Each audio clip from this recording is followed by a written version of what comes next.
In this video, I'm gonna be breaking down all the best competitive settings that the pros are using that you might not know about that will give you that edge over every other player. Let's get right into it. So first off, we're gonna start with the basic Fortnite settings. If you wanna hop into there, best to use is full screen unless you're using a stretch res, which I'll get into in the video later on. But full screen is definitely best. It gets rid of all the latency that you get with windowed full screen. And for the frame rate limit, you need to just use whatever your monitor is capped at. In rendering mode, I know this is kind of a debatable topic for whatever reason. Performance mode is the best choice, not DirectX 11 or DirectX 12. Performance mode is 100% going to give you the most performance, which as a competitive player, that's what you care about. Next up, we get the 3D resolution. The best for this is actually 75%, which this is something you'll have to try. If you can't bear 75%, then keep it at 100. But if you really just care about performance, then keep it at 75. And then obviously view distance, textures, and meshes, you want on the lowest settings for the most FPS. If you have a higher end PC and you just can't stand the way this looks, then you can obviously mess around with it, but the closer to the lowest is going to be the best. And then going into sound quality, you're actually going to want to do high sound quality. I know people say you'll get more performance with low sound quality. I don't think you would ever notice the difference it actually makes, so I would just keep it on high. I think it's well worth it. And then slightly under that, you'll see visualize sound effects. You definitely want that on. It is so OP. Every single pro is using it, and it's for the fact that it's so OP. And if you go into the mouse and keyboard section, you'll notice, I'm sure you've noticed, the movement is different, and you might like it, you might hate it. These are the best settings for the new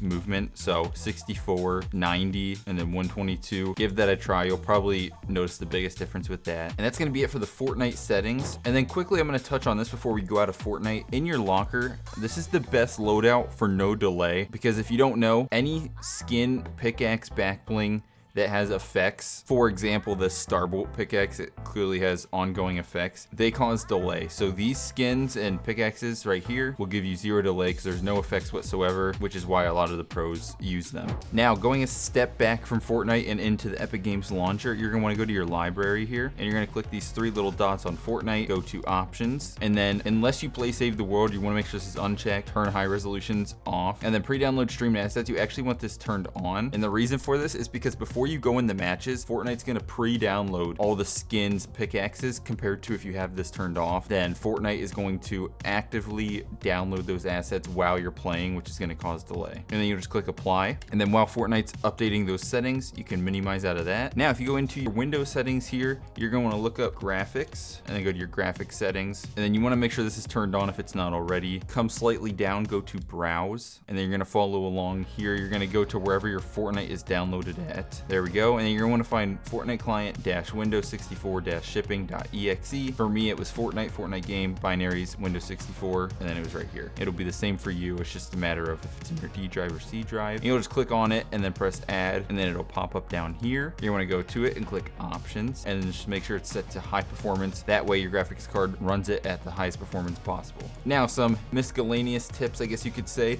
You're going to want to click your Windows key plus R. This is one everyone should know about by now, but just in case you don't, you're gonna want to do % temp %, press OK, and then you should have a folder that looks crazy like this. You're gonna want to just press Control A or just select all and then delete those. Boom. Some might not get deleted. That just means they're actively being used, which is fine. We're gonna go back into our run folder again, go to prefetch, continue, same thing.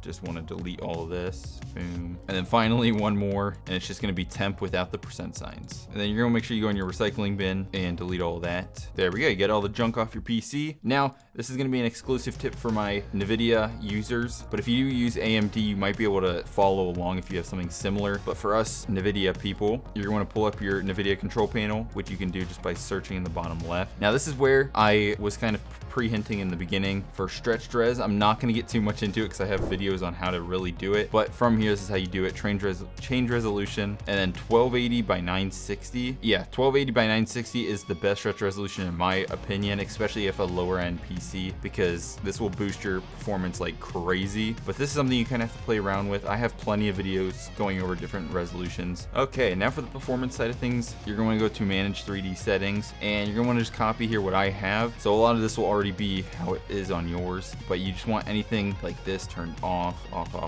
These ones are actually the ones that are important. Power management mode, prefer maximum performance, preferred refresh rate, highest available, and then texture filtering quality, high performance. FPS. Those are really the ones that you'll have to change. And then in adjust desktop size and position here, you're gonna make sure it's on full screen. If you ever try to use stretch res and you have black bars on your monitor, this is what you have to do to just fix that. So make sure that's set to full screen. Now I'm gonna show you how to make your Epic Games Launcher update way faster. So you're gonna go to your run again and type in %local app data % and then press OK. And you wanna look for your Epic Games Launcher, saved, config, Windows, and then you wanna find your engine file, and you're just gonna open that up. And then I'm gonna put something you can copy and paste pinned in the comments down below, and you're just gonna paste it in here. It'll look like this. All you're gonna do then is press save, and then you can exit out of all of that, and then there you go. That is gonna make your games update a lot faster in Epic Games Launcher. So there you guys go. Let me know down below if this helped you out. Hopefully you get the biggest FPS boost and start destroying everyone. I appreciate you guys so much for watching. I'll see you in the next one. Peace out.